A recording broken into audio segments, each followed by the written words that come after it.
This is just going to be a quick one today because I got a bunch of other things I'm trying to get done, but I wanted to show you guys that I put up a new ceiling fan last night. You'll probably remember seeing this in several of my videos, and I kept pulling it out and then putting it away and pulling it back out and saying I need to get this thing put up. Well, that day became yesterday, or last night. This is a Hunter ceiling fan. I believe I got it at Lowe's. I honestly don't remember how much I paid for it. I believe I got it on clearance or something, so I think it was originally like $200 or even more.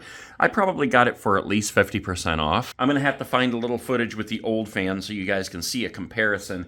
But this fan, totally awesome. I bought gray and silver because it matches this room, especially the floor right here. You guys remember me putting this floor in. You can see how it's gray and it's wood grain. And then if we look up here at these fan blades, they are also gray and wood grain. Now there's not a whole lot of this like silver, or I don't remember exactly what it was called on the box, but there's not a lot of that in here. But it doesn't really matter. It matches really good. You know, we've got the gray furniture here, the gray floors, the gray on the carpet here. And so naturally, the gray fan was the next thing to come. Now I'm gonna show you what this looks like when it's turned on in a minute here.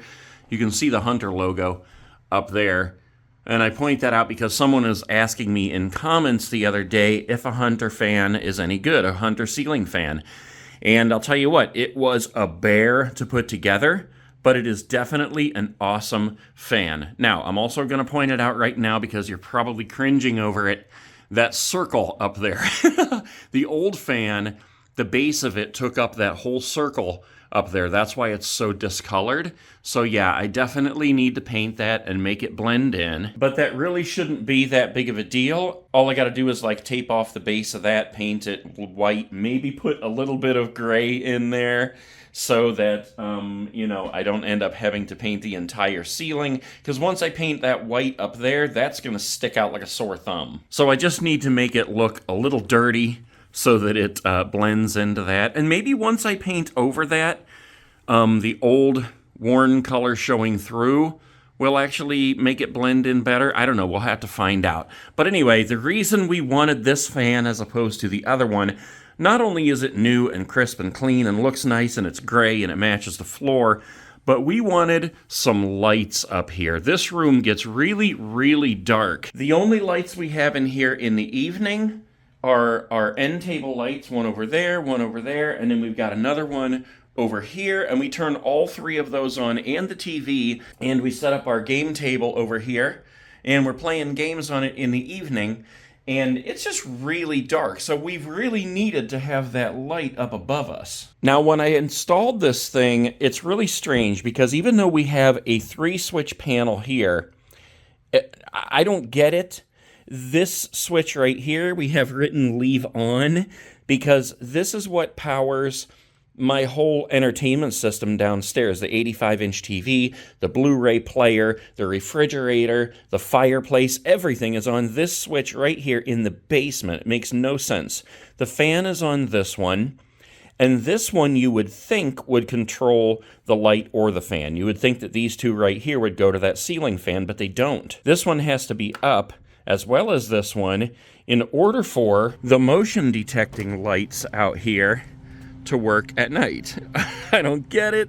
Makes no sense. And then the middle switch is the thing that has to be turned on in order for the fan and the light to work. If it were wired where this one was the fan and this one was the light, then there would have been an extra blue wire sticking out the ceiling, but there was not, so I had to wire it accordingly. Now we have to have this one flicked up, and the pull chains are what controls it. So these show on here, one of them is the light, one of them is the fan, so we'll turn the fan on first. Here's the fan running, and this puts off a lot more air than the other one did. I love this fan because I come in from working in the yard or something and I am super hot, turn on the fan, and I need to chill.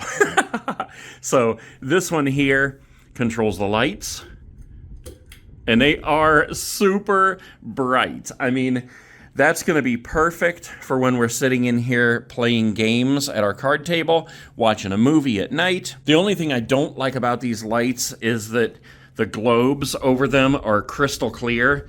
I wish they were like frosted or something so it wasn't just a super bright light right in your eyes, because you got to try to remember to not look at it when you turn it on. Otherwise, that's like all you see for about an hour afterwards. It's insane. And I'll tell you this too, last night when I was connecting these pull chains, this one right here, you see how short it is? I pulled down on it to try to connect this. It slipped out of my hand and went right up in there. It like shot right up in that little hole there. And I'm like, how in the world am I supposed to get that out of there now?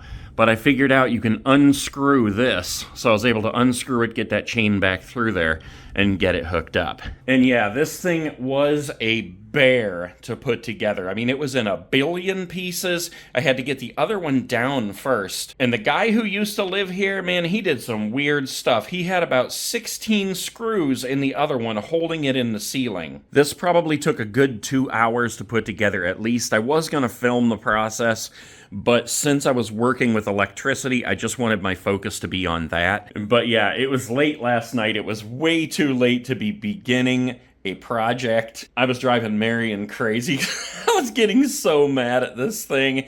I think I finally got done with it about 11:30, maybe even 12 o'clock at night. And yes, I did have the breaker off for anybody who's wondering. So anyways, there it is. That's how it looks in a living room. I love it.